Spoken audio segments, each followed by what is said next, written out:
nossos corações. Hoje eu quero falar para vocês sobre educação e reforma, sobre o projeto educacional e, podemos dizer, a pedagogia luterana.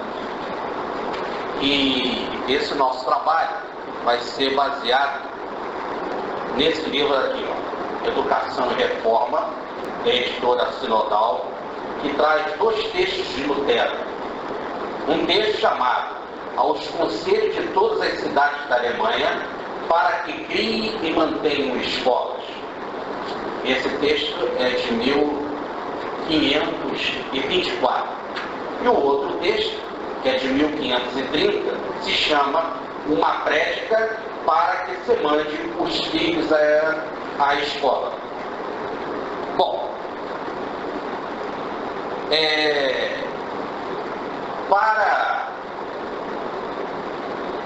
para a reforma, a educação, a escola era fundamental, porque se partia do pressuposto que se tinha de conhecer as Escrituras e que confiar uma tradição como a de Jesus na memória poderia haver muito disse-me-disse. É assim que está, não é assim, olha, cada um iria ter a sua memória como documento. Assim, estando o trabalho registrado em livro, tá certo? Haveria uma unidade de conceito. E aí, para que essas escrituras, para que elas estivessem registradas em livro, precisaria ou demandaria pessoas com capacidade para ler esses livros. E para que as pessoas tivessem essa capacidade, elas precisavam de escola, precisavam ser alfabetizadas. Então vamos apresentar um panorama geral sobre a educação e vamos gradativamente entrando nesta ideia de Lutero, que a gente pode dizer que foi uma das pessoas mais importantes da Terra no terreno da pedagogia. Uma das pessoas, dos maiores missionários no campo do incentivo à escola, aos professores e à educação de meninos e meninas. Acompanhe. Quando Jesus veio à Terra, e vamos aqui apresentar a ideia teológica de ser e nos apresentar o maior presente que Deus já deu à humanidade, em que trouxe a ideia de libertação, a ideia de igualdade, de fraternidade e de liberdade. Você tem a liberdade cristã. Aliás, já fizemos uma palestra aqui sobre a liberdade cristã. Você tem a fraternidade apresentada nos sinais do pão e do vinho, em que se cria a fraternidade ao distribuir o pão e distribuir o vinho, se cria a fraternidade também de se distribuir Jesus, a sua mensagem, o seu testamento que foi provado por sangue. E você também não só tem a fraternidade, você tem a liberdade, mas apresentou-se também a ideia de igualdade. Por quê? Porque todos somos filhos de Deus. Todos pertencemos como candidatos ao reino de Deus que Jesus veio implantar aqui na Terra. E sendo, então, cidadãos deste reino, filhos deste Pai, somos, então, iguais porque somos irmãos. Somos membros deste grande corpo, então, que é a Igreja do Cristo. Somos iguais porque somos a mesma semelhança e somos criados à imagem e semelhança de Deus. Essas, então, são as bases do cristianismo. E isso começou a ser multiplicado pelo esse espírito de fraternidade e saiu de Jerusalém e correu pelo mundo e chegou à Europa e chegou principalmente em Roma, que naquela época era o centro do Império. Vamos ver então como se comportava a educação naquela época. Os romanos eram profundamente liberados. E como eles estavam interessados no domínio político, e que esse domínio político viria acompanhado de impostos, de retorno, e então econômico, pelo domínio econômico, ele permitia que os seus povos dominados tivessem a sua cultura, a sua religião, os seus princípios. Evidentemente que quando Roma invadiu a Grécia, ela ficou abismada com tamanha cultura da filosofia grega, do panteão grego, do método de educação, de discussão, de abertura para se apresentar as ideias, as mais variadas, os debates no chamado Aerópagos em Atenas. Isso tudo encantou Roma. E Roma, apanhando os gregos dominados, fez com que os gregos exercessem o seu conhecimento em benefício de Roma, em benefício da humanidade. Então é muito interessante que, primeiro, já começa por aí. Roma permitiu e, inclusive, não foi contra que todo o conhecimento grego se espalhasse pelo mundo, inclusive para facilitar a língua grega. E a língua grega, então, domina o mundo e passa, podemos dizer, a língua comum que se falava naquela época. Os seus povos, os povos mais variados, tinham a sua língua, mas o meio normal de comunicação entre a humanidade era o grego. A própria Roma não foi contra isso. Apesar dela ter a língua que era o latim, né, ela não negou essa penetração da língua grega e usou mais então o latim para documentos administrativos, os documentos do Estado. E ela também absorveu essa cultura grega, não só os deuses da filosofia, mas também o conceito de educação, lá os chamados pedagogos, né? Então, o conhecimento de instrução para os jovens, que a filosofia grega, o pensamento grego tanto desenvolveu, Roma também aceitou isso. E colocou esses próprios gregos para serem professores. Então isso foi disseminado pelo Estado. Todo mundo era incentivado a ler, a escrever, a conhecer filosofia, a conhecer música, era incentivado os livros de história, mesmo livro de história de inimigos conquistados. Por exemplo, o caso de Flávio José, escreveu uma biografia do imperador e escreveu sobre a guerra que Roma fez em Jerusalém, na Judéia. Então, repare bem, era um general de um povo dominado, que era no caso judeu, mas que escreveu em benefício da história, em benefício da humanidade, e que foi incentivado por Roma por isso. Assim, então, surge pelo mundo a ideia de educação, de ler, de estudar. O soldado romano, apesar da sua brutalidade, dessas coisas todas que a gente sabe do soldado, era alguém que de alguma forma era preocupado e fazia parte do seu ensinamento, inclusive do seu encarreiramento, saber ler, saber os princípios básicos. E aí também saber poesia, saber algo de filosofia, saber história. Esse foi o pensamento, então, que o Império Romano, através do aprendizado grego, espalhou pelo mundo. O que acontece, então, é que os anos foram passando, os séculos foram passando, e quando o cristianismo surge, e nós já falamos aí com essas ideias de liberdade, de igualdade, de fraternidade, o cristão que tinha esse conhecimento evangélico, ele passa a ensinar isso para os seus filhos. E é incentivado, então, que as igrejas, era assim que Paulo fazia quando fundava no cristianismo as igrejas nascentes, né? que as igrejas não eram isso que nós entendemos hoje por igreja, uma construção física, né? Uma capela com uma torre com um sino. As igrejas nada mais eram do que as casas das pessoas. Que Paulo chegava na praça pública de uma cidade, pregava, tinha lá um admirador, ele começava a conversar, ia para a casa dessa pessoa, quase sempre ali ficava hospedado, ali então havia um núcleo, pessoas começavam a chegar, fazia-se então um culto, e a multiplicação daqueles ensinamentos. A igreja nada mais era do que isso. E depois é que ela foi sendo multiplicada, crescendo, aí havia a necessidade de se alugar uma casa maior, etc, etc. Mas a ideia era a casa das pessoas.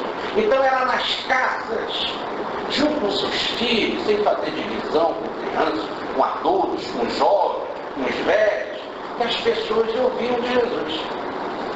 Agora que coisa também, isso também era incentivado, não só ouvir sobre Jesus em casa, e principalmente à noite, depois do trabalho, ou no domingo, que era o dia do imperador, porque domingo era Domini do dominador, do dia do Senhor, que era o imperador romano. Domingo vem de Domini, Senhor, que é o dia do imperador. Então, já que era o dia de descanso dado pelo imperador de Roma, era também o dia que se aproveitava em família para se falar das coisas do cristianismo.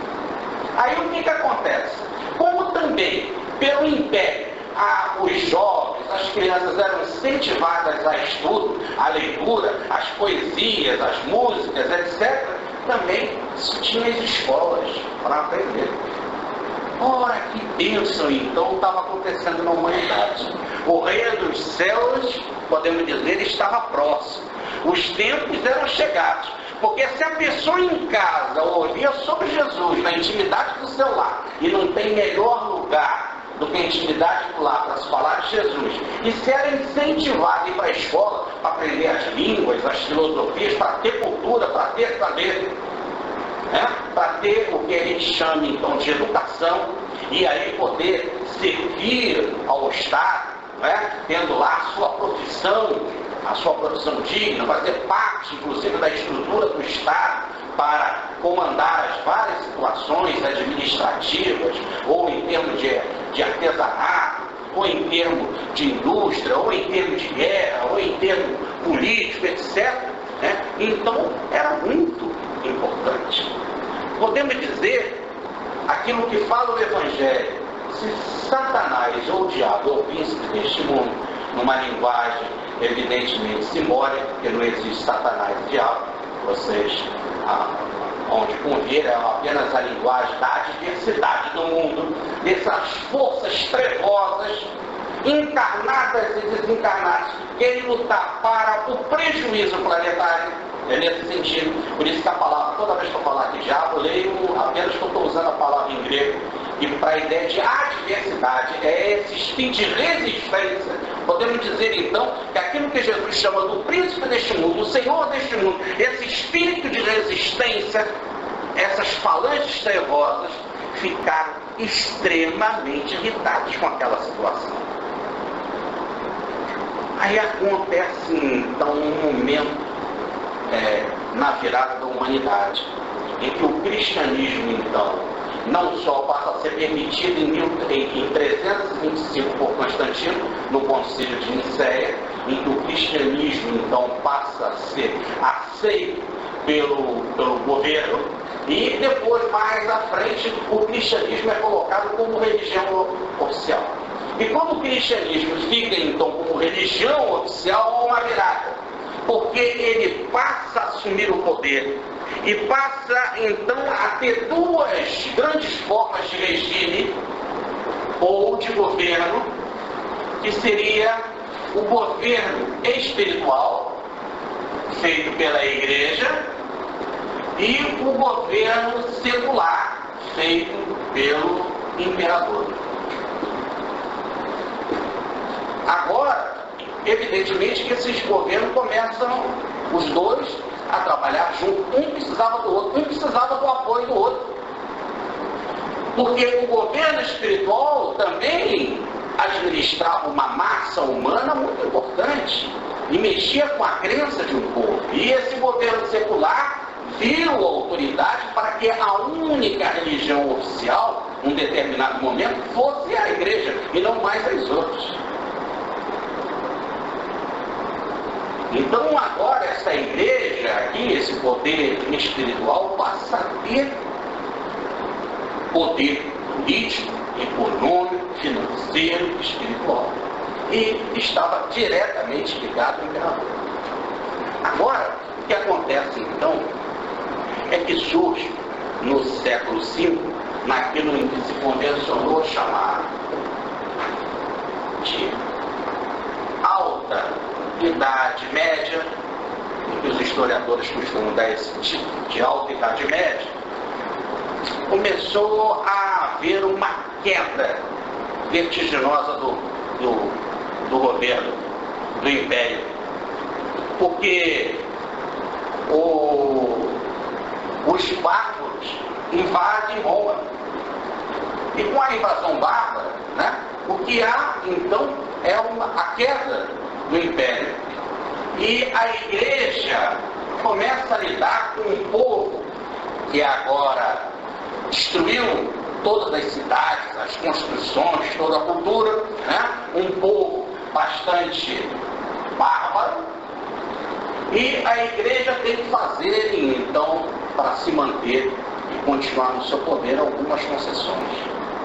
Inclusive, o primeiro grande movimento de unificação do cristianismo, em que a igreja vai se unir com Clóvis, rei Merovingio, para fazer a cristianização das Gálias.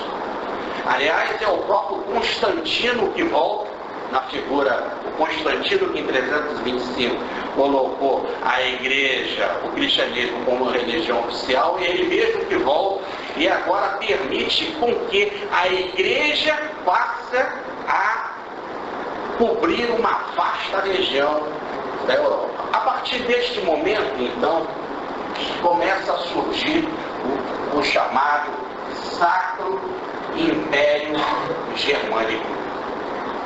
E o que esse Sacro Império Germânico faz? Ele pega toda a responsabilidade da educação e coloca a cargo da igreja. Igreja, você vai cuidar da educação. Mas o povo que agora, que havia destruído cidades e toda a ideia de império, era um povo embrutecido. Então a igreja foca todo o processo da educação para apenas a religiosidade. Apenas para a formação religiosa. Então a formação religiosa passa a ser o objetivo da igreja. Aí então começa a se criar os mosteiros e algumas escolas ligadas às catedrais, visando, mas principalmente nos mosteiros, a educação de pessoas para exercer a função religiosa. Evidentemente que o custo da educação era alto, a dificuldade de encontrar pessoas que se dedicassem à educação era complicada, e até mesmo a maior parte dos padres eram ignorantes. Se formavam naquela época, eram ignorantes porque só conheciam o rudimento, as coisas decoradas para realizar o ritual da missa. Aliás, era uma educação praticamente focada em se saber administrar o ritual da missa. E repetir aquelas coisas que são iguaizinhas. Então você pode ir em qualquer missa, é tudo igualzinho em qualquer lugar. Então só repetir aqui. Então, e aqueles que eram os mais preparados, que iam ter então direito ao acesso a uma educação mais preparada, eram os que iriam formar lá em teologia, nas discussões da igreja, etc. Esse era um grupo bem menor. Então podemos dizer que toda a educação focou para essa ideia. E o povo, nada. Aliás, nem só o povo não sabia nada. O povo, vamos botar aqui, o povo era analfabeto. Tá certo? Não só o povo, mas os nobres também eram analfabetos. O nobre não sabia ler, né? Nem se preocupava com ele, tinha dinheiro. Tá certo? Inclusive entre os nobres, o próprio rei. O rei, a maior parte deles não sabiam ler. Alguém tinha lá essa função administrativa, aprendia, inclusive a parte administrativa, muitas vezes dos reinos, eram feitas pelos padres, que eram os que aprendiam nos mosteiros e que iam cuidar das partes administrativas. Então vocês terem uma ideia, um dos maiores nomes e que fez uma reforma da educação, já nós vamos falar dele, que é Carlos Magno. O próprio nome Magno, Carlos Magno, ele só foi aprender com 34 anos.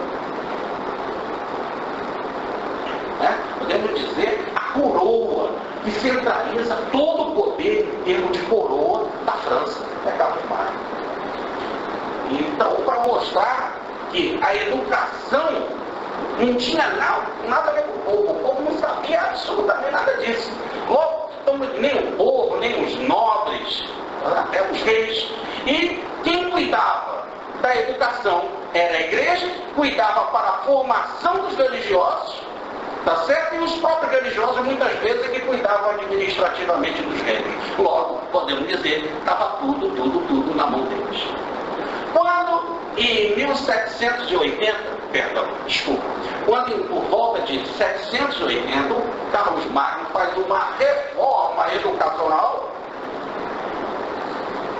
Repare bem, reforma educacional aquele que não sabe ler. Olha que situação que nós estamos. Quando ele faz uma reforma educacional, que é um marco na história, qual foi? Dar mais poder para a igreja no ano de 1750. E dar mais poder para a igreja, para que a igreja faça escolas e essas escolas venham a preparar melhor os padres. Porque a maior parte dos padres também não sabiam nada. E aí Carlos Magno vai colocar no seu projeto educacional uma proposta que é fazer com que a população, inclusive não só meninos, mas meninas também, que elas pudessem ir para as escolas, principalmente escolas ligadas às catedrais, porque eram escolas mais abertas, mais de fácil acesso ao público, para que essas pessoas pudessem ouvir o Pai Nosso, o Credo e decorar. Repare bem que não era escola que você aprender a ler. Você ouvir o Credo e o Pai Nosso e ia decorar. Decorando o Pai Nosso e o Credo, puxa, já era um ganho para quem não sabe nada. Pelo menos você sabia de cor. Mas mesmo assim, e é evidente que ele não sabia ler, né? Ele fez um projeto educacional, e o projeto educacional era de decoreba, tá certo? O projeto educacional não deu certo porque o investimento para ensinar essas pessoas a decorarem o Credo do Pai Nosso era investimento caro e é preferível investir, evidentemente que até hoje não digo para a educação, você imagina naquela época em termos de decoreba, então por investir mais na igreja, mais nos mosteiros para a formação intelectual dos padres. Essa é a história que nós estamos aí vendo na educação. Reparem então o que diz o nosso amigo Lutero nesses textos que nós estamos falando. O diabo está vencendo a guerra. Esse processo de resistência contra a libertação está vencendo. Por quê? Porque o homem está ignorante. E esta boa parte, esta melhor parte, que se chama juventude, tá certo? Essa melhor parte, que é a parte que tem energia para assimilar e aprender, esta boa parte está sendo o quê? Perdida. Porque está ignorante e está sendo perdida em vitória do capeta. Já falamos que Lutero fala nesse tipo de linguagem, não que ele seja um espírito atrasado. Era a necessidade da época, porque tinha de falar de forma forte para poder vencer estruturas tão densas e acanhadas. A ideia, ele chega apenas a dizer, eu guardei essa frase aqui porque ela é muito importante, quando ele diz assim: todos santos, mas deixemos de fazer aquilo que é a razão principal de nossa existência. Ele começa a dizer, qual é a razão principal da nossa existência? A educação da juventude. Nenhum pecado merece maior castigo do que não dar educação para a juventude. Imagina isso aí na mão dos nossos governantes, uma frase dessa. Não existe pecado maior, porque a razão da nossa vida é dar educação para a juventude. E quando a juventude não está educada, como é que nós vamos preparar o futuro? E com o futuro a salvação e a libertação, como? Se você não sabe dos evangelhos.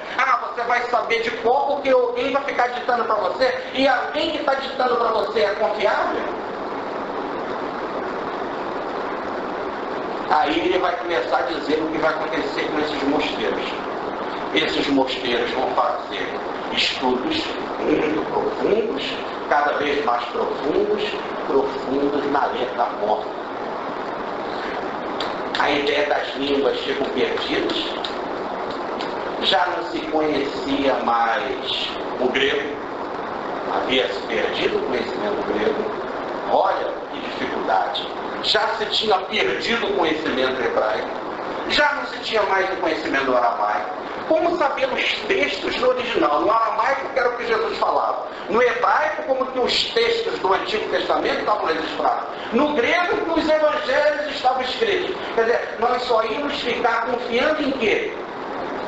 Nos discursos em latim, nos textos em latim, que a gente não sabe como foi traduzido, de que forma, ou como que a pessoa está falando lá na hora. Então é isso que Lutero diz. Os mosteiros, então, passam a ficar rodando em torno de uma filosofia e de um pensamento e de discussões extremamente superficiais. Diz ele que um soldado romano sabia muito mais naquela época, como eu estava dizendo no início da palestra, do que hoje as maiores autoridades da igreja. Por falta mesmo de conhecimento dos textos, como é que eles são originais, de estudo das línguas, do estudo da história, tudo passa a ser proibido. É tão verdadeiro isso, que os textos passam a ser proibidos, e aí vocês viram naquele livro que gerou o filme da Rosa, como é que é? O Nome da Rosa, que mostra muito bem isso, como um ensinamento ficou fechado, restrito e mais ainda, e perdido, e inclusive proibido. Determinados livros você não poderia ter acesso.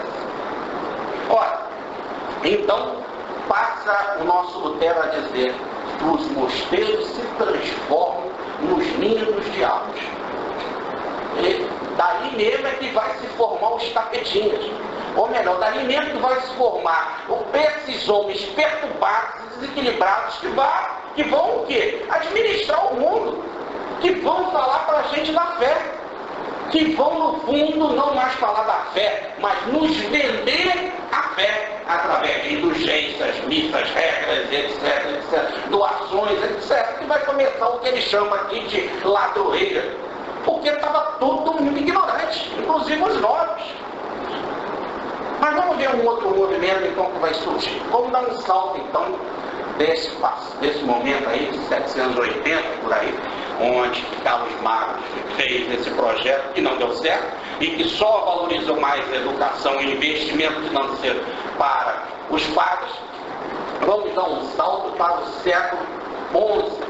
No século XI passa a haver um movimento muito interessante. As cidades começam a ser reconstruídas, os territórios começam a ficar independentes. Nós vamos ver que depois, no século XI e no século XV, porque os territórios eram independentes, que o príncipe Frederico o Sábio sequestrou Lutero e pôde guardá-lo no seu castelo para ele ser protegido e não ser morto pela igreja e pelo imperador do Sacro Império Germânico, que na época era o Carlos V. Então, isso já começa no século XI, os territórios independentes. Começam a haver as construções das cidades. E com a construção das cidades começam então a aparecer as burguesias. A burguesia, o comércio, a venda, depois o serviço bancário, etc., outro tipo de capeta. Então começam a aparecer essas coisas todas. Bom, lá começa a aparecer a cidade. A cidade começa a fazer uma diferença muito grande do campo. né? Então surgem no cenário os mauricinhos e as patricinhas. Começam a ter, então, essa independência. Agora, é uma cidade que vai começar com a mesma psicologia antiga, é uma cidade que vai brigar com a outra. Lembra no caso de Francisco de Assis, que vai viver 100 anos depois, quando Assis vai brigar com Perugia, e ele vai ser preso, ele vai ficar lá preso. Uma cidade começa a brigar com outra, porque a cidade começa a ficar independente. Elas começam a ter comércio. Lembra do pai do Francisco de Assis, que tinha aquele comércio de roupa, de fazenda, não é isso? E aí passa a ficar rico. Ora, o que acontece? Está precisando também de uma educação prática, que os mosteiros não davam. Porque a educação era uma educação dos mosteiros para a formação religiosa e extremamente teológica, só para assuntos teóricos. Aqui está precisando de educação prática, saber o idioma, escrever os contratos, né? Educação de contabilidade, de saber contar, de matemática, etc, etc. Das línguas para poder se relacionar com os outros povos, fazer comércio. Então essa educação prática começa a fazer com que isso comece a surgir as escolas leigas, que não era aceita. Primeiro que quem dominava, lembra? A educação era a igreja. A igreja vai se bater contra essas escolas leigas. E ela não só vai se bater com relação a essas escolas leigas, mas ela vai se bater porque essas escolas leigas começam a ensinar coisas que dão liberdade para o homem, da instrução. Ele começa a ficar também independente financeiramente, ter emprego, aprender coisas. E isso não é bom para um terreno de domínio de ignorância.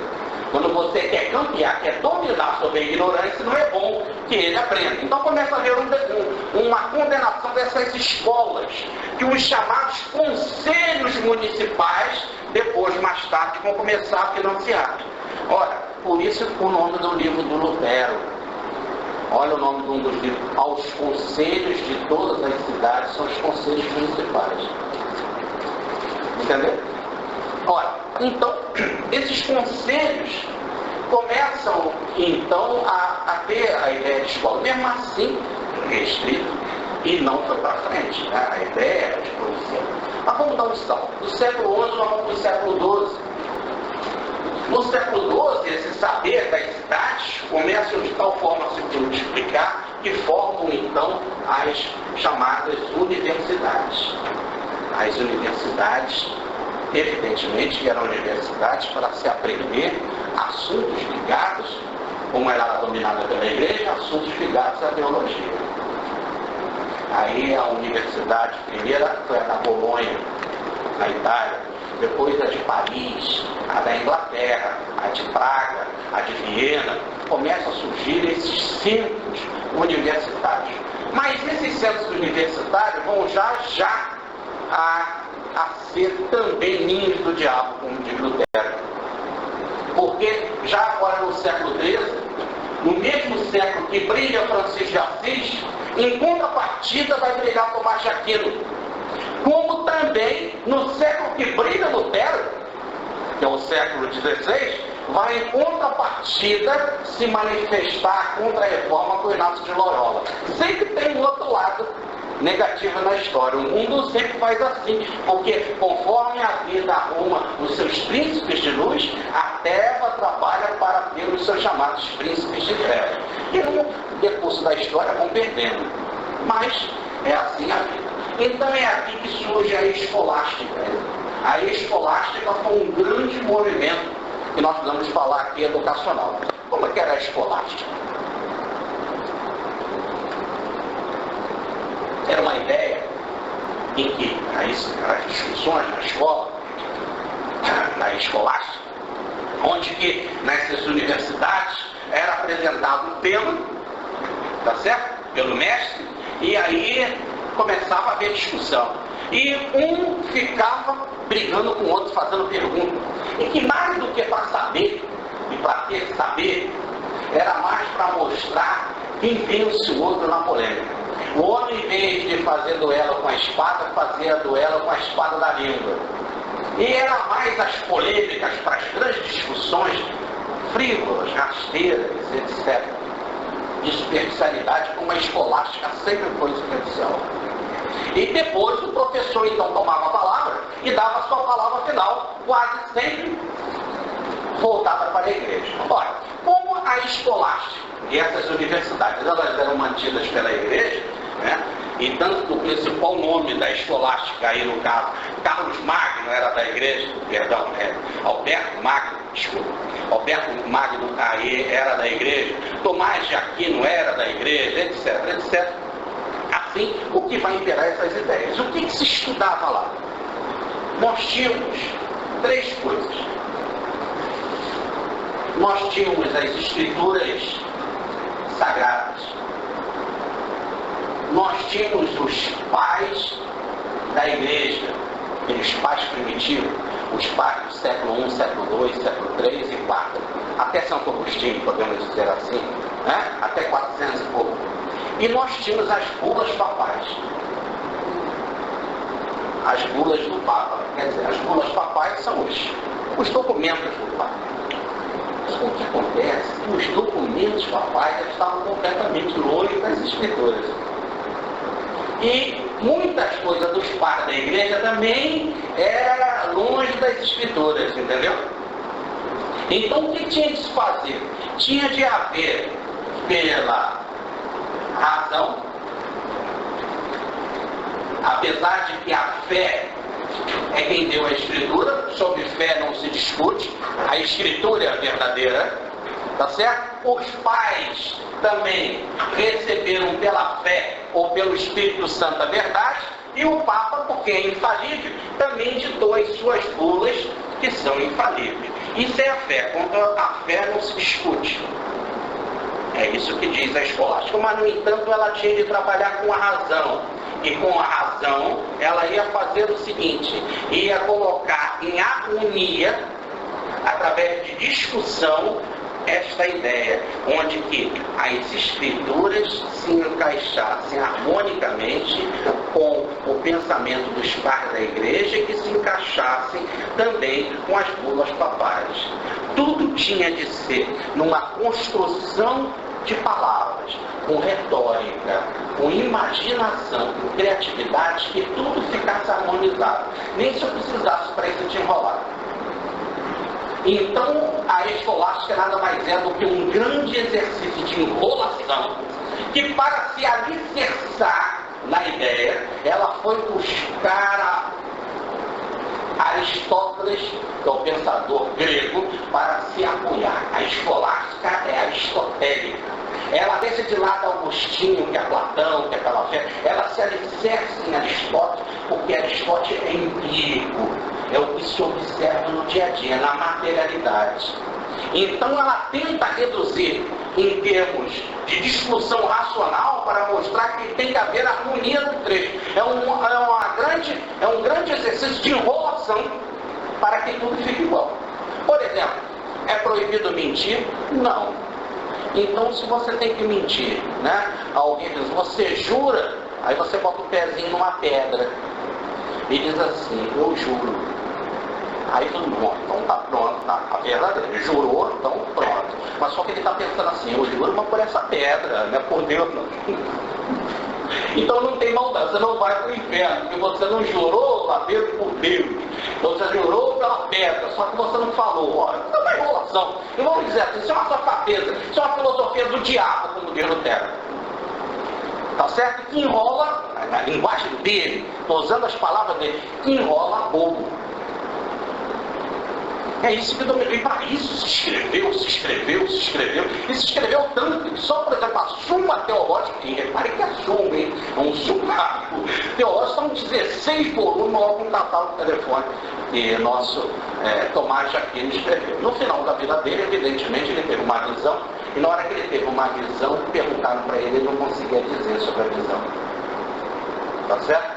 Não conseguia dizer. Acho que a visão era tudo que você escreveu é furado, mas nós não sabemos o que ele não disse sobre a visão. Então, como ele não disse, ele ficou encantado. A única coisa que ele falou é o seguinte: diante da minha visão, o que eu quero escrever sobre a visão eu não consigo. E o que eu posso dizer, tudo que eu escrever é palha. Isso é história. Quer dizer, tudo que eu escrever é palha. Porque o importante é essa visão que eu tive. Mas qual? Ele não disse.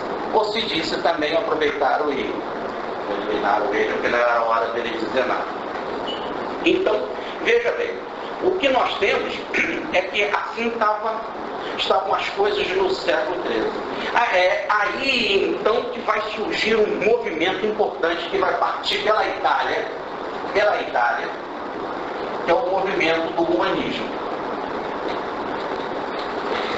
Humanismo, né? Que vai carregar junto com ele a ideia da renascença.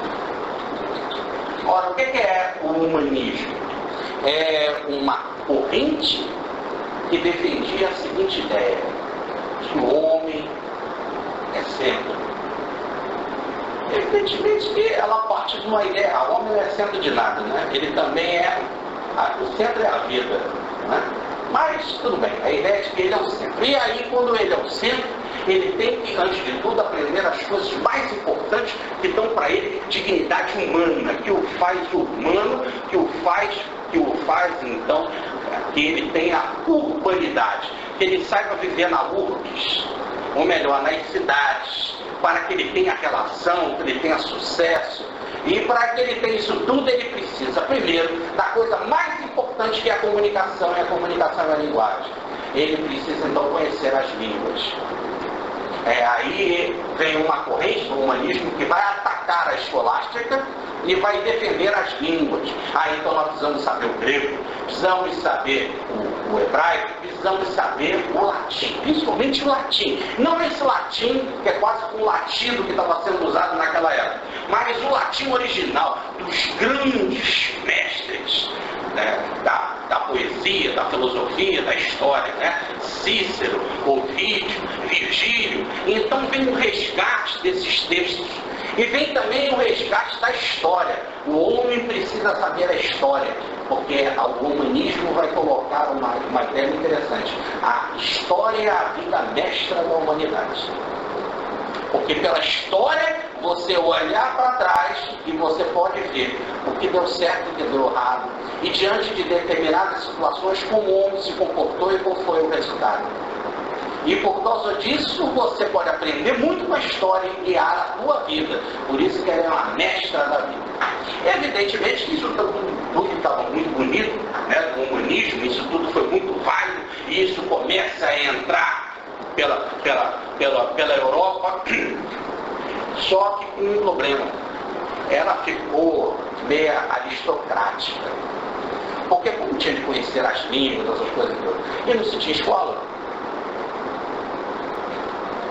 Aí um grande nome do humanismo, que é Erasmo de Rotterdam, em que apresenta as ideias brilhantes e tal, mas se não tem história, se não tem escola, eu quero saber o povo. Aí o povo mesmo começou a ser desprezado. E eles saber, e etc. Porque a ideia não só era aprender a língua, mas na língua, com as línguas, aprender a retórica. O que é retórica? Saber discursar, saber se expressar, saber falar. Porque quando você se expressa bem, você consegue dominar as pessoas, começa a ser entendido, começa a ser respeitado, começa a ser, então, um vitorioso. Porque pela palavra, quase se pode dizer que você enrola os outros. Os grandes políticos têm que saber retórica, tá certo? Dominar a linguagem, dominar o discurso, que antes de tudo é enrolar o povo. Por isso que eles ficaram os humanistas, meio que aristocráticos. Meio não, bastante aristocráticos, no sentido de desvalorizar o povo. Repare então que toda essa história, de Cristo para cá, só no cristianismo nascente que se valorizou o povo. De lá para cá o diabo está dominando, como diz Lutero. Como a gente diz, o diabo dominando, volta a dizer, não é essa figura engraçadinha de rabo, porque esse até engraçadinho, mobível e não faz nada. Ele mesmo nem existe, né? Ele é até bonitinho, todo assim, todo chifre. Mas é essa força negativa que trabalha por trás para dominar a vida e te proibir as grandes coisas. Essa é a situação que nós encontramos. E vamos dar um pulo então do século XIII, vamos para o século XVI, surge a reforma. Vem a reforma, e com a reforma Lutero. O que é a reforma? A reforma nada mais é do que esta ideia de renascença. A ideia da renascença dentro da religião, dentro da espiritualidade. Porque essa renascença vai explodir em todos os setores. É na ciência, nas artes, né? Através do humanismo, nas línguas, no saber, etc. Né? Na religião, o que se tinha é que a reforma significa, hoje não é mais assim, mas naquela época, tá certo? A reforma era, podemos dizer assim, high-tech. Ela era moderna.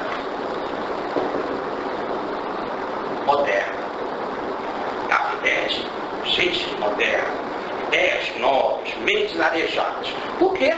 Porque na reforma nós temos Lutero, e com Lutero, nós já estudamos o PH no nome de Lutero, que dá a ideia de liberdade, ele trazia o conceito de liberdade de consciência.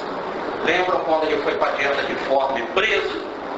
Obrigado a responder sobre as suas teses, sobre os seus pensamentos, não é isso? E ele então foi obrigado a renunciar aquilo tudo, já excomungado. Ele já entrou já excomungado. Imagina como você já entra já numa situação já de derrotado. Somos contra você. E você está aqui para renunciar ao que você falou.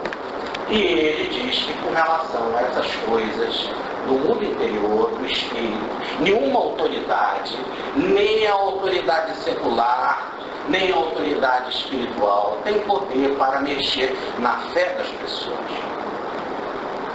Que esta fé é uma relação direta da alma com Cristo. Logo, com relação a isso, eu não mudo, eu não cedo, lembra? Eu não cedo. E ele não cedendo, ele então diz, que Deus me ajude, porque o negócio não vai ficar bom. Que Deus me ajude porque eu não cedo. E a humanidade aprendeu, então, só no século XVI, precisamente em 1521, no mês de abril de 521, que existe liberdade que alguém pode dizer não cedo diante do imperador, diante da autoridade romana da igreja. Só aí que a humanidade vai aprender. Foi um boom. Quer dizer que eu posso dizer não? Evidentemente que tem que assumir, né? E é sempre doloroso o processo. E assim começa esse movimento, começa então essa reforma.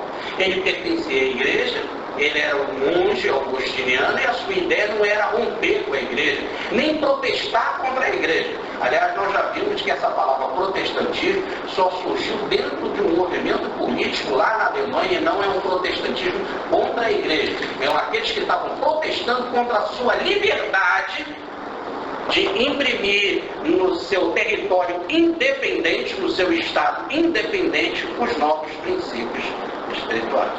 Então era protesto nesse sentido. Daí surgiu a palavra protestante. O movimento mesmo era de reforma de ideias, de uma igreja que estava completamente, como ele chama, ninho do diabo, em que todos os mosteiros eram voltados para ideias falsas, confusas, sem conhecimento, em que o povo não sabia nada, que os nobres não sabiam nada, que ninguém estudava, que ninguém sabia ler, etc, etc. Houve um pacto. O primeiro grande pacto foi econômico.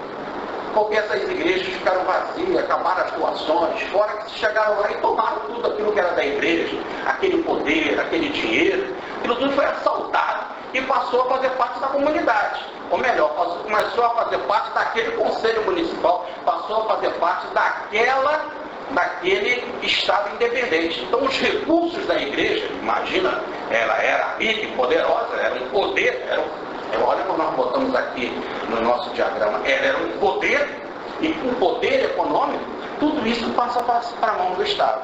Só que as igrejas vazias, você não precisa ir lá na igreja, aquilo acabou. Então, os mosteiros vazios, as pessoas começam a sair do mosteiro.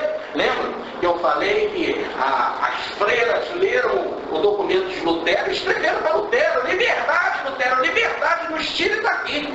Ele teve que arrumar um jeito para elas fugirem de lá. Ele até casou com uma delas, que é a Catarina Vambora, né? Em que ele diz depois, numa de suas frases maravilhosas, no dia do seu casamento, né? Um freio vai casar com uma freira. E tiveram 6 filhos. Bom, mas muitos e muitos filhos adotivos, uma vida maravilhosa, fé, etc, etc. Ora, repare então que os mosteiros começam a ficar vazios. mais ainda, aí é uma situação muito interessante. Vamos voltar aqui para o século XI, quando as cidades começam a surgir junto com as cidades das burguesias, e a burguesia lá no caso começa a se encher de dinheiro, que começa a fazer negócios, né? Eu falei dos banqueiros, etc, etc. E a igreja então começa a atacar a burguesia e começa a dizer: é crime ficar cheio de dinheiro, é contra Deus. Olha o que o Evangelho fala, olha a pobreza, olha que o rico não entra no reino dos céus, é mais fácil um camelo entrar no buraco da agulha. Por quê? Porque eles, além de estarem com muito dinheiro, estão com o olho no dinheiro dos outros. Tá certo? E esse dinheiro estava dando independência. Daí aquelas escolas particulares que estavam surgindo para o pessoal aprender conhecimento prático. E a igreja então atacava. E o que a burguesia fazia para de alguma forma, poder manter esse ensino clandestino? Ela, então, para aliviar o peso da consciência, o discurso era esse na confissão, se banqueiro e comerciante com peso na consciência. Repare bem, um peso na consciência, porque temos muito, nada melhor do que dar para Cristo. E dar grande dinheiro para os mosteiros. Então, com essas doações, a igreja também fazia, de alguma forma, vista grossa para isso. Ora, o que acontece, então, com a reforma? Com a reforma, esses mosteiros ficam vazios. As pessoas capacitadas das faculdades também, porque essas doações que a burguesia dava, e que eram aquelas doações generosas porque estavam com a consciência pesada, como muitas dessas faculdades estavam sob a orientação da igreja, essas doações com a reforma acabou. Eu não preciso doar nada mais para a igreja, o que vale é a minha fé. E não deu nada para a igreja. Então o que acontece? Agora, os mosteiros vão ficar vazios. As universidades vão ficar vazias. E aquele material humano, aquele recurso humano, que sabia ler, escrever, que sabia alemão, que sabia latim, etc, etc, que tinha a formação humanista, esse saber vai ficar sem ser utilizado. Porque no exato momento que você tem um saber e não aparecem os alunos, você vai ter que se virar, arrumar emprego em outros lugares. Agora não só vai cair em cima do povo, que sempre cai em cima do povo, mas também em cima dos professores, que é uma outra classe desgraçada. E eles vão ter nada, vão ter dificuldade para sobreviver e vão ter que sair na capa de situação para sobreviver. Aí é o que entra Lutero. Bom, e aí o que se faz? Cadê os pastores para fazer a pregação do Evangelho? Não existe movença porque a pregação do Evangelho. Porque pela pregação do Evangelho se fala do conteúdo, eu te incito, ou te movimento para que você, inclusive, se sabe ler, vai ler. E aí você mesmo seguiu o seu caminho. Então, os pastores começam a não ficar informados, não se tem formação dos pastores nas escolas, né? Não se sabe ler também, como é que vai ser pastor? Como é que vai explicar essa escritura? Lá, antigamente, na missa, era fácil, era tudo decorado.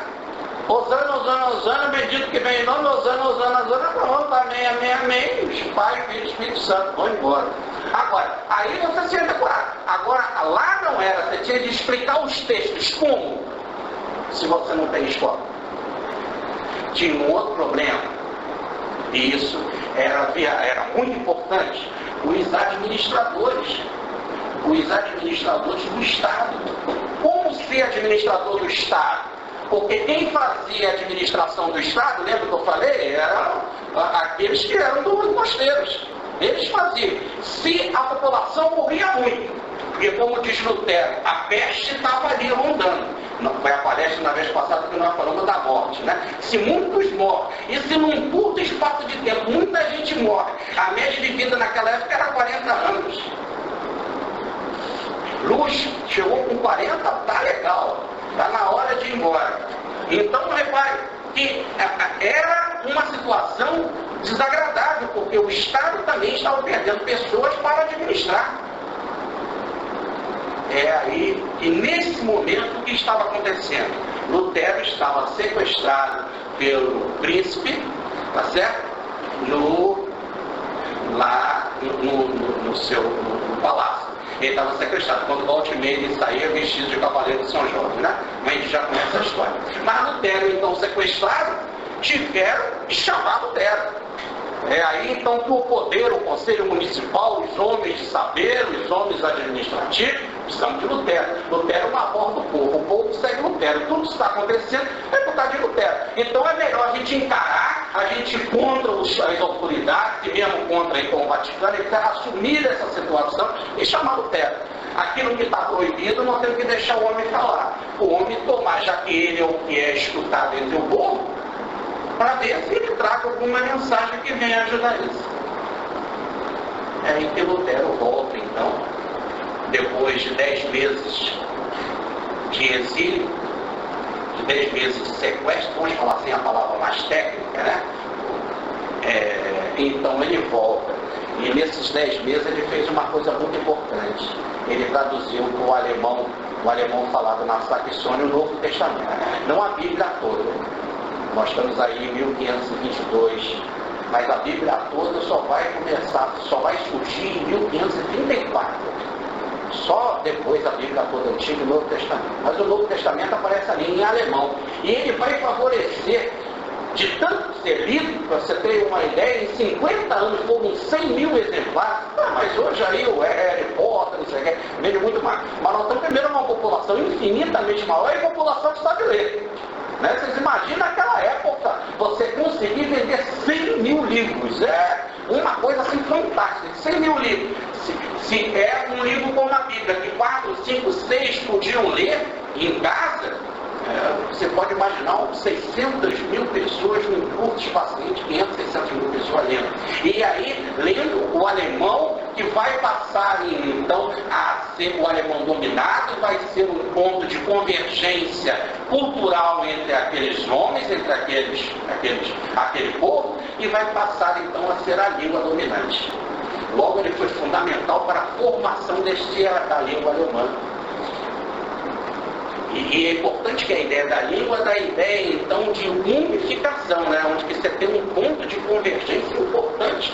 E o mais importante de todos, que é a comunicação. Lutero, então, entra num cenário e começa a escrever. É aí que, inicialmente, ele vai escrever para o conselho. Conselho? Cadê o conselho? Conselho, temos que resolver isso. E, em segundo, ele vai escrever para os pais. Pais. Precisamos também, pais, precisamos resolver esse negócio. Responsabilidade não só é do governo, é isso que ele bota a educação. A educação passa a ser responsabilidade do governo e passa a ser a responsabilidade dos pais. Agora, ele vai então começar o texto dele. E ele vai dizer assim,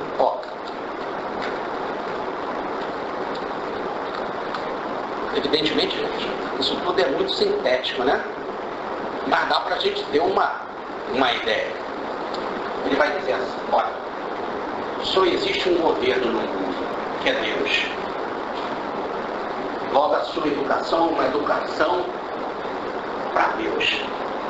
O seu motivo era Deus. O que ele queria era Deus. Ele vai dizer assim, só existe um governo. Deus. E Deus governa de duas formas. Através da religiosidade, e aí nós temos os pastores, os bispos, cuidando disso. E também ele governa através do poder secular, através da autoridade. E toda essa forma de autoridade, seja espiritual ou a secular, ou a temporal, toda esta autoridade procede de Deus. Aliás, é que Jesus disse para Pilatos, quando ele disse, eu tenho poder de dar e retomar a tua vida. Jesus disse, você não tem nada se não te fosse dado pelo alto. Então todo o poder, mesmo secular, é dado pelo alto. E ele diz que nós temos a necessidade do governo secular por causa do atraso da humanidade. Ele diz assim: o cristão não precisa do governo secular. O cristão não precisa de rei, não precisa de presidente, não precisa de príncipe. Ele sabe o que ele tem que praticar, que é amar ao próximo como a ele mesmo, cumprir bem a sua função. O cristão sabe disso. Ele sabe, o cristão, que se alguém tiver de tomar alguma coisa dele, ele perdoa e não faz nenhuma resistência de violência para com ninguém. Porque o seu objetivo não é este mundo, é os céus. É o mundo divino, é o mundo espiritual, é o mundo de harmonia do Cristo. Ele vive esta liberdade.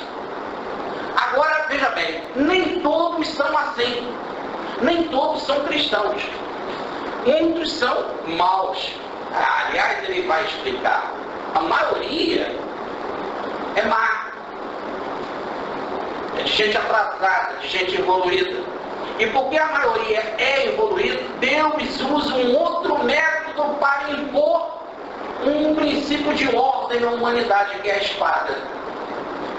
O princípio de ordem para atrasado é a espada. Então nós vamos para o Maracanã. Vem aquela gente toda que vai lá fazer bagunça. Vem a polícia chega, a polícia vem com um cacetete e tem uma ordem. Você tem que obedecer. Se não obedecer, você vai preso, vai levar cacetada, etc, etc. Evidentemente que Lutero diz, a violência só vai chegar quando você age de forma violenta para o quê? Para desequilibrar a ordem. Mas isso não é coisa para cristão. Você não quer chegar para um cristão e falar para o cristão: aí, não vai tacar pedra nos outros não, hein? Não vai tacar foguete na cabeça dos outros não, como houve agora lá em Belém, no Pará, no campeonato de futebol lá, não é isso? Não vai tacar foguete na cabeça dos outros não. Não vai roubar ninguém não. Não vai dar tiro em ninguém. O cristão, você não vai falar nada disso. Então o cristão obedece à autoridade. Ele obedece à autoridade pelo respeito por saber que aquela autoridade, mantendo a paz, ela nada mais é uma representante de Deus aqui na Terra. Se ela é uma representante de Deus porque ela consegue, entre os desordeiros, manter a paz, mantê-los em ordem, ela está fazendo uma função benéfica, porque ela está coibindo a desordem. Coibindo a desordem, você inclusive pode fazer um trabalho como cristão melhor, de estar entre eles, levar a mensagem de Jesus e, quem sabe, mexer no coração deles para que 1, 2, 3, devagarzinho possa ir o quê? Se libertando. Então, no fundo, a autoridade, quando ela mantém a ordem, ela favorece o cristão. Porque o cristão pode fazer melhor o seu trabalho. E ele também obedece porque ele sabe, se alguém está fazendo algo que é em benefício de Deus, mesmo que seja algo menor, porque está cuidando de corpos e de bens, eu preciso, se amando de Deus, obedecê-lo. Esse, então, é o pensamento de Lutero. Mas ele diz, obedecer sem perder a minha liberdade. E eu tenho que dizer para o imperador, eu tenho que dizer para o príncipe, eu tenho que dizer para a autoridade, que ela tem autoridade sobre o meu corpo, ela tem autoridade sobre os meus bens, mas não tem autoridade sobre o espírito. O grande erro é quando essa autoridade se transforma em tirano e ela passa a dizer e fazer coisa que não é da competência dela.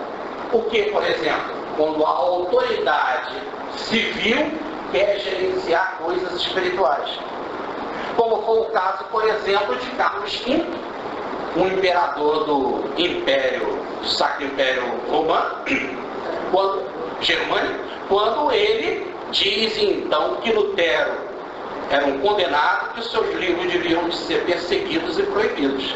Ora, não é ele, é esta autoridade secular. A autoridade secular não é dada a capacidade para gerenciar heresias, é o que diz Lutero, porque as heresias não são gerenciadas pelo poder secular, que não é da sua competência. A competência para falar de heresias, de coisas espirituais, é dada ao poder religioso, a pastores, bispos, as autoridades religiosas, que não tem poder de arma, porque o poder secular não deu para eles armas.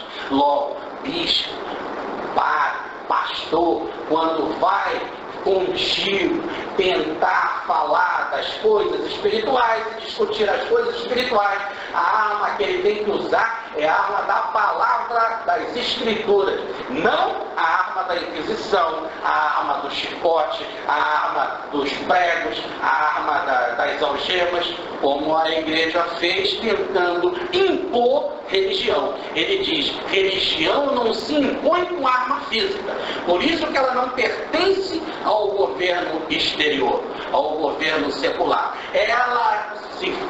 Quem cuida dela é o governo espiritual. E o governo espiritual não se faz com arma, e sim com a palavra de Deus.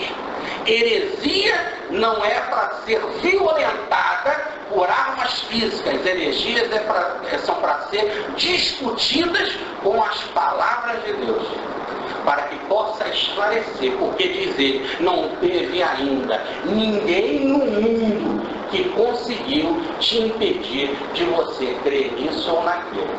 Você pode até dizer da boca para fora, mas lá dentro você é uma outra coisa completamente diferente. Logo, o governo exterior não tem que se preocupar com essas coisas. Mas o governo exterior precisa dos seus administrativos. Ele precisa administrar os seus escritórios. Então, os mosteiros estão vazios, as universidades estão vazias, e aí Lutero pensou então nas escolas. O que tem que ser feito? Escola para todo mundo. Ele diz assim, vem cá, escuta, você pegava o seu dinheiro, todo ano você pagava a missa em sufrágio da alma de você. Você pegava o seu dinheiro e fazia viagens de penitência. Você pegava o seu dinheiro e pagava várias atividades religiosas. Você pegava o seu dinheiro e comprava indulgências. Se você pegar 1/10 disso que você gastava e investir em dois professores,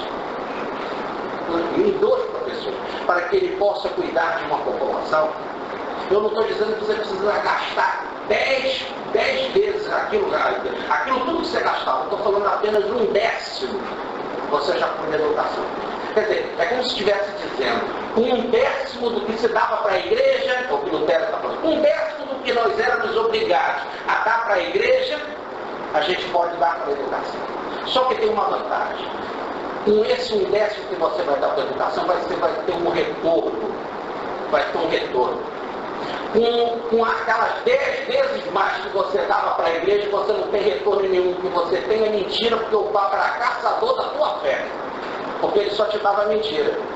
E não salvou ninguém. E só ignorância. Agora não. Se você pegar 10% só do que você dava e investir nas escolas, você vai ter, olha só que bênção, pessoas formadas, pessoas que saibam ler, pessoas que saibam entender os textos do original. Não é mais do que falaram para ela. Ela vai ler lá no grego, ela vai ler no hebraico, ela vai ter o texto lá para saber se era aquilo mesmo. Primeiro, ela vai ser um pastor capacitado, um pastor bem orientado, um pastor com conhecimento, né? Com uma boa retórica, com uma boa formação de história. Ele vai cuidar bem da sua ovelha e das suas ovelhas, ele vai poder dar grandes orientações. Imagine então que bênção. Se você pega o teu filho e manda para a escola e investe no teu filho, o teu filho vai ser um pastor. Imagina se você amanhã chegar e pensar em termos de algum mérito, a bênção que foi você ter vinculado alguém que levou almas para Jesus. Mais aí, vamos pensar de uma outra forma. Vamos pensar que Deus não existe. Olha como é que ele é claro. Vamos pensar que a alma não existe. E que só existe aqui o poder da terra. Mas se só existe o poder da terra, nós temos as cidades. As cidades são boas. A gente quer viver, nós queremos morar, nós não queremos ser roubados, nós não queremos ser explorados, nós queremos entender sobre os impostos. Então mandar o seu filho para a escola, ele pode ser também um bom administrador. Não vamos só pensar nas coisas religiosas, como diz Lutero. podemos entender que ele pode ser um bom administrador, ele vai ser um contador, ele vai ser um procurador lá no cartório, né? Ele vai ser um advogado, né? Ele vai ser um médico. E aí ele começa a dizer, imagina, uma pessoa lá que faz uma procuração, que regulariza os seus bens, que bênção, dizia ele, eu prefiro ler um texto de um procurador do que de um padre mais bem formado que existe na Europa. Um é mentiroso e o outro tem uma ciência. Aí você fala assim, poxa, mas como que ele era duro? Sim, porque antigamente era isso que está aí dentro, roubalheira. Ninguém sabia ler nem escrever. E a ideia é manter as pessoas na ignorância. Então a gente fica assim, mas não, olha como que ele fora desse padreco ladrão. Que não deixava as pessoas lerem. Para que as pessoas pudessem ter uma opinião, liberdade de consciência. Tudo era o diabo, tudo era o inferno, tudo era a condenação. Raciocínio. Se não tivesse alguém que falasse com essa firmeza, que sacudisse a humanidade, nós não íamos sair da nossa inércia. Reparem que a gente roda toda, ele só fala coisa do bem. E aí ele começa a falar para os pais, então mande os seus filhos para a escola, mas não sou um menino, a menina também. E eu não quero que eles vão lá para a escola para ficar aprendendo coisa. Digo para os professores. Não tem que ficar todo dia ensinando coisa nova, enchendo a cabeça dos alunos, um monte de coisa, porque fica com essa, como se fosse uma árvore, cheia de folhas, mas que não tem substância. Ensina pouco, mas que ensina bem. É isso que o Lutero diz. Uma educação de qualidade. Não precisa muita coisa, não. Mas que ensina bem. Outra coisa, tem falta de livro. Não tem falta de livro? Nem todo mundo está com dinheiro para comprar livro. Então dê o texto cantado com hino para que as pessoas possam decorar. Com rima, você decorando. Agora, não só decore, mas explica para as pessoas. Porque não adianta a escola de decoreba. A escola tem que ser também com um saber, para a pessoa entender o que está ali. Aí ele escreveu 2 livros em 1529. O Catecismo Menor e o Catecismo Maior. Níveis diferentes de aprendizado, mas todos baseados em perguntas e respostas. Como se as crianças estivessem perguntando, ele, Lutero, ia respondendo e ele dizia assim, olha, que a resposta seja na linguagem que essas pessoas falam.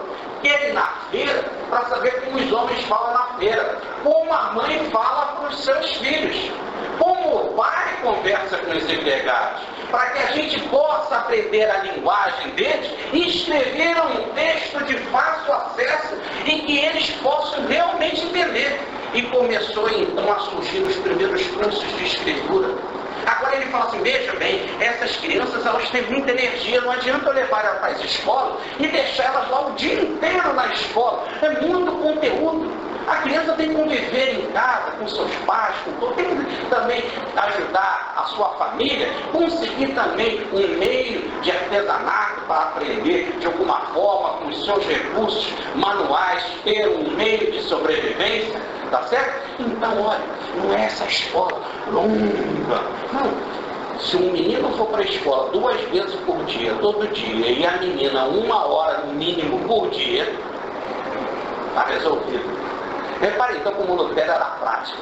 Ele fala, bom, mas também essas crianças têm muita energia. Essa juventude está aí, olha, a criança não consegue ficar parada. Ela tem muita energia e precisamos focar. A escola não pode ser algo desagradável, algo doloroso, algo que deixa a criança com raiva de ir para a escola. A criança não pode ter medo de ir para a escola, ela tem que ir para a escola com alegria. Então nós temos que colocar de alguma forma coisas que possam incentivar a criança a ir para a escola. Por que não fazer teatros que ensinem? Teatro baseado em 2 temas, em temas bíblicos e nos grandes clássicos gregos e clássicos romanos do teatro. Mas é isso, por que não fazer jogos? Jogos, inclusive, não só jogos de educação física, mas antes para ele morrer, se movimentar, mas também jogos de inteligência. E nos jogos de inteligência nós podemos usar frases bíblicas. E nos jogos eles vão aprender histórias bíblicas, frases bíblicas, pensamentos bíblicos. E também nós podemos não só colocar teatro, colocar jogos, mas que toda a educação seja lúdico, para que também possa ter distração, alegria. Ele então apresenta a ideia do uso daquilo que distrai a criança, que deixa ela mais alegre, com fábulas, com historinhas. Ele então vai traduzir as fábulas de Jesus, que são fábulas que falam dos animais e que dão informações instrutivas de moral para a criança. Ele traduziu, foi um sucesso, mandou colocar nas escolas. E ele então começa a falar disso tudo e começa a dizer da importância de se mandar para a escola. Mas antes de tudo, que no lar o pai fale de Jesus. Mas ele diz assim, nem todos os pais estão preparados. E muitos pais não querem mandar. Ora, ele dizia assim, antigamente você, pai, mandava o filho para o mosteiro porque ele ia ter uma profissão. Ele ia ser um padre e ganhava muito. Nós já vimos aí tudo que era dinheiro e aparelho, das suas indulgências, vendas de missa, etc. Agora o pai não quer mais mandar o filho para lá porque acabou essa profissão de padre. Então o que acontece? Nós vamos fazer o quê? Diz o pai. Então não mando meu filho estudar. Ele fica em casa, que ele trabalha, ele tem uma profissão aqui em casa mesmo, ele vai fazer aquilo mesmo que eu faço para ganhar o dinheiro dele, porque ele precisa sustentar. Eu digo, você não é pai. Você mandava o filho seu para o mosteiro porque você não estava preocupado com a salvação dele, você estava preocupado com a barriga dele e a tua. Porque ele ia ter uma profissão e você não precisava depois sustentar. E podia sempre pintar uma coisinha para você também viver melhor. Então você não mandava para ele se libertar, e sim para ele poder lá encher a barriga e ter dinheiro. Então eu pergunto, por que agora você não cuida da profissão do seu filho? Faça com que ele seja um profissional mesmo, um artesão que aprenda os seus recursos. É pela primeira vez que nós vemos alguém apresentar um projeto educacional para fazer formação profissional. Antigamente só tinha isso, ou pobre ou nobre. Agora ele diz, você pobre pode ter educação. Tendo educação, você vai poder ter uma profissão. Ser um advogado digno, ser um tabelião, ser um escritor, ser um teólogo, ser um pastor, etc. E aí você tem recursos. Aprender lá uma arte, ser um médico, etc. Tudo isso é muito abençoado. Começa aí, então a surgir, olha, uma educação prática que valoriza o profissionalismo. Ah, mas você não tem essa condição.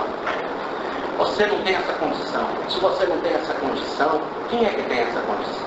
E aquele dinheiro todo que era da igreja, que foram todos esses dinheiros tomados e que foram dados para o governo? O que o dinheiro do governo está fazendo com esses recursos? Por que ele não investe isso em educação? Não pertenciam aos mosteiros que davam educação? Reverte para a educação. E ele então criou pela primeira vez na história as bolsas de estudo. Veja se um homem que nós estamos falando não é um gigante, se não é um apóstolo que possa fazer isso. Um gigante, então, que cria as bolsas de estudo para que as pessoas possam estudar com dignidade, ter como se manter e estudando, aprender a ser um bom administrador, ou ser um pastor, ou aprender as verdades espirituais para a religião, para a profissão que vai exercer. Esse é o conceito de educação de Lutero, em que ele valorizava o lúdico, os jogos, valorizava as línguas, não desvalorizou o latim. Precisamos do latim, senão o protestantismo vai se enfraquecer, a reforma vai se enfraquecer, porque os outros povos falam latim, e se você não souber o latim, como você vai se relacionar com os outros povos? Ainda há mais, dizia ele, os textos científicos e filosóficos nos outros povos são escritos em latim. Se você não sabe o latim, como vai ler? Então se sabe o alemão, se sabe o latim, se sabe o grego, se sabe o hebraico, mas se sabe a música também, que todas as crianças aprendam a música, aprendam um canto. E começou então esse trabalho de libertação. Então as escolas, começou de alguma forma nas escolas um movimento para reprimir as maldades dos professores. O símbolo do professor era a vara. E batia, a criança não pode ser maltratada, dizia Lutero. A criança tem que ter prazer para aprender. para assimilar e não ser maltratado. Que você fale duro, que você repreenda, que os castigos não sejam de violência, mas para que possa mostrar amor e, antes de tudo, saber. E aí ele vai, assim, apresentando as suas verdades. E aí, nas escolas, foi também sendo impedido a ideia do delator, do menino que entregava o outro para poder, se o outro está fazendo uma maldade, uma coisa qualquer, tinha de entregar. Então, isso tudo não se aconteceu na reforma, foi pela a necessidade da construção ali daquele momento, que era o momento zero. E em contrapartida vai surgir a contra-reforma, onde que nós vamos ver Roma fazendo na contra-reforma com Inácio de Loyola, a partir de 1534, logo no ano em que isso tudo já estava fervendo na Alemanha. Em 1534, Inácio de Loyola, como um guerreiro, como um soldado da Espanha, que lutava contra o estrangeiro, vai formar a chamada movimento dos jesuítas, que vai gerar lá na frente a contra-reforma. E que vai ter por ideia também fazer escola, botar escola para tudo que é lugar. Mas escola para tudo que é lugar, não para valorizar a liberdade de consciência, como fazer a reforma, mas para impor regras. Era para dominar a consciência. Por isso que nas escolas do jesuitismo era valorizado o delator. O menino que entregava merecia os parabéns, porque mostrava que ele era obediente ao chefe, inimigo de todos para poder respeitar o chefe. Como o jesuíta era inimigo de todos para poder respeitar o Papa. Ele não tinha consciência, ele obedecia. Por isso que valorizava a delação. Com Lutero, as escolas tiveram esse princípio de liberdade. A Alemanha se desenvolveu e ele mesmo mostrou esse amor pela Alemanha. Não só ele é um personagem da história para o mundo inteiro nos legando a reforma e a liberdade de consciência, mas ele, como um guia espiritual da Alemanha, ele soube não só unificar a Alemanha, mas apresentar na Alemanha a ideia de ciência, a ideia de respeito, a ideia de crescimento espiritual. Com muitas dificuldades, o protestantismo ainda precisava de conhecimentos filosóficos e espirituais que viriam mais tarde, e que só com Allan Kardec isso seria plenamente demonstrado. Mas, no entanto, podemos dizer que a reforma foi o início, a base da liberdade de consciência para lá na frente surgir o Consolador prometido por Allan Kardec. Sem este princípio básico, sem formação de escola, como ler um livro de Kardec, sem a liberdade de consciência, como Kardec poderia agir? Então, isso que se espalhou pelo mundo foi uma luz que Lutero soube muito bem fazer e gerou o chamado renascimento espiritual, que trouxe um novo Jesus para as praias planetárias. Muita paz. Eu queria, antes do Estênio fazer a prece, eu queria dizer que eu tenho aqui os folhetins do Congresso do Estênio. Esse congresso ele é gratuito. Por favor, se inscrevam, não deixem de escrever. São 400 lugares, eu já estou com 310 inscritos. Mas a gente depois não vai ter vaga. Então não deixe de fazer. Falo isso, porque como vocês frequentam aqui as nossas palestras, né, e recebem um ensinamento direto da obra do Agostinho, é um público-alvo muito mais interessante do que pessoas que não conhecem isso. Então, por favor, se inscrevam. Olha, pode se inscrever por telefone, pode se inscrever pela internet, é gratuito, ou então escreve, entrega para a Solange, ela passa para mim, ou ela liga para o Júlio, ou ela mesmo faz a ligação e faz a inscrição para você. Mas, por favor, aqueles que se interessarem estão aqui. Você faltam uns dias não recebeu. Então, quem quiser mais, apanha aqui. Uma outra coisa que eu queria pedir a vocês é o carinho de vocês, porque a partir da semana que vem eu vou ficar um período fora. Eu vou fazer uma operação de estômago, então eu vou ficar um mês sem fazer aqui. É precisamente na quinta-feira, no dia 3, que eu vou fazer essa cirurgia de manhã. Então vocês aqui já de tarde, mentalizem, me ajudem com a vibração de vocês. Eu vou ficar pelo menos um mês sem poder fazer as palestras. Mas vai ter a palestra normalmente das 17h30, o Stênio vai me substituir. Contem então com carinho, com a vibração de vocês, tá? Fiquem com Deus. Bem, meus amigos, então terminamos essa primeira parte.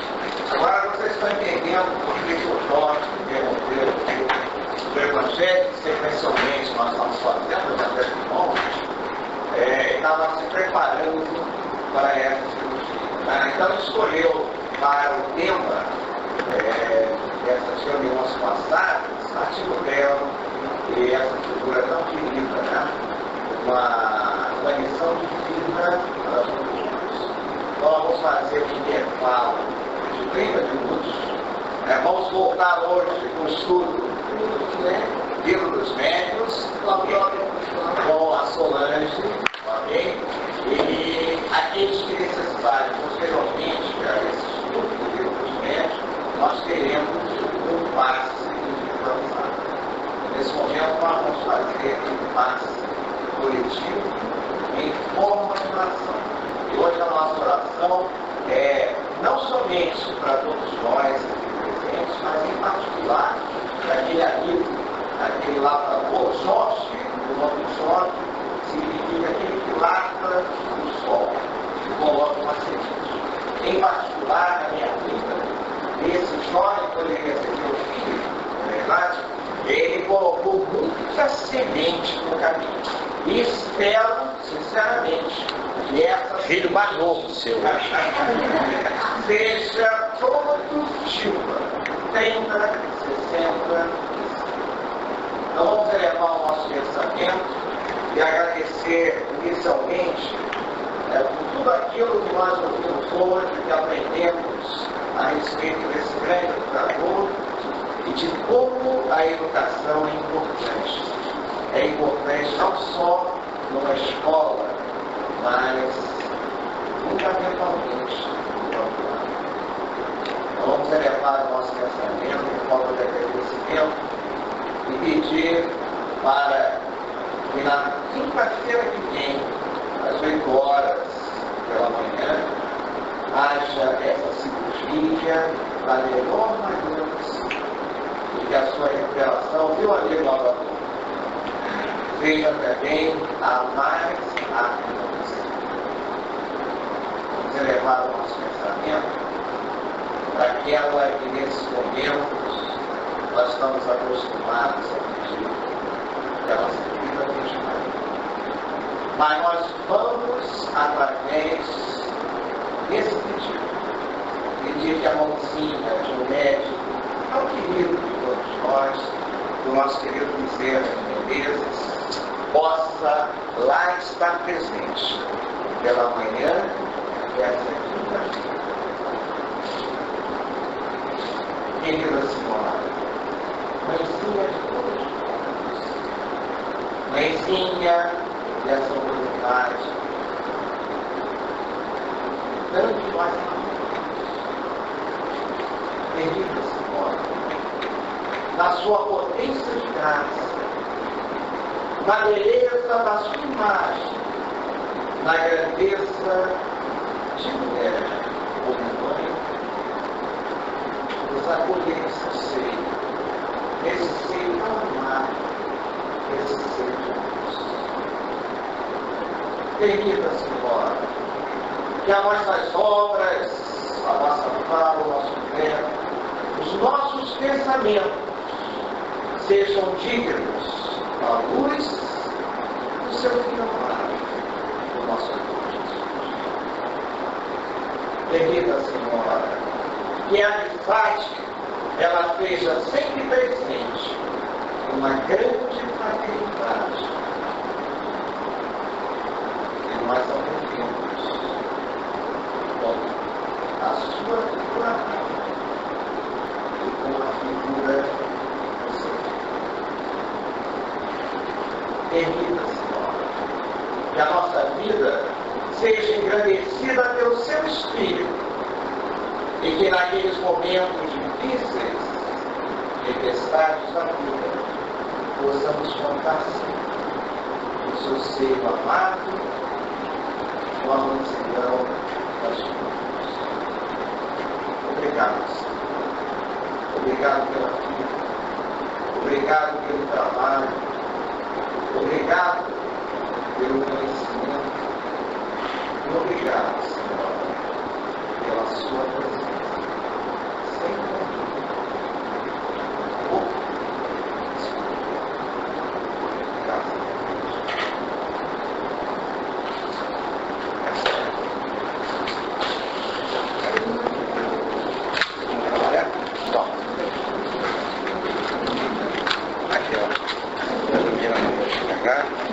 Então, 15 para as 8 estaremos aqui retornando. Ok?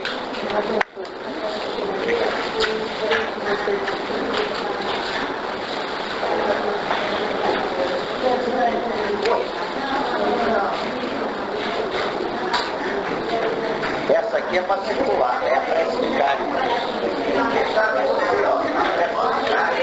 Sou amigo interessado para provar? Obrigado.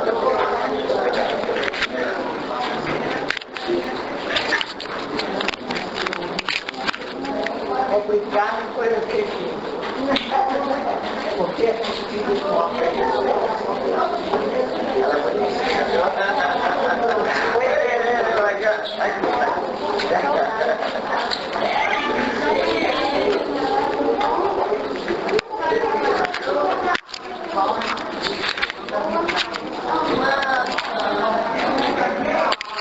Você gravou, né?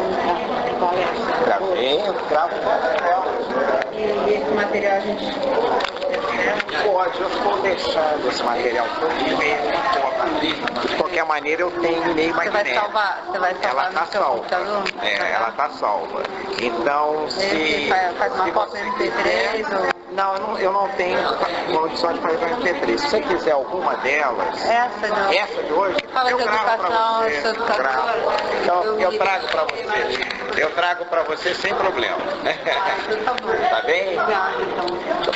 Deixa eu te explicar aqui que ela não está. Fala mesmo Ela não está da pagando. preparação toda, né? Eu achei muito interessante. Deixa eu só te explicar.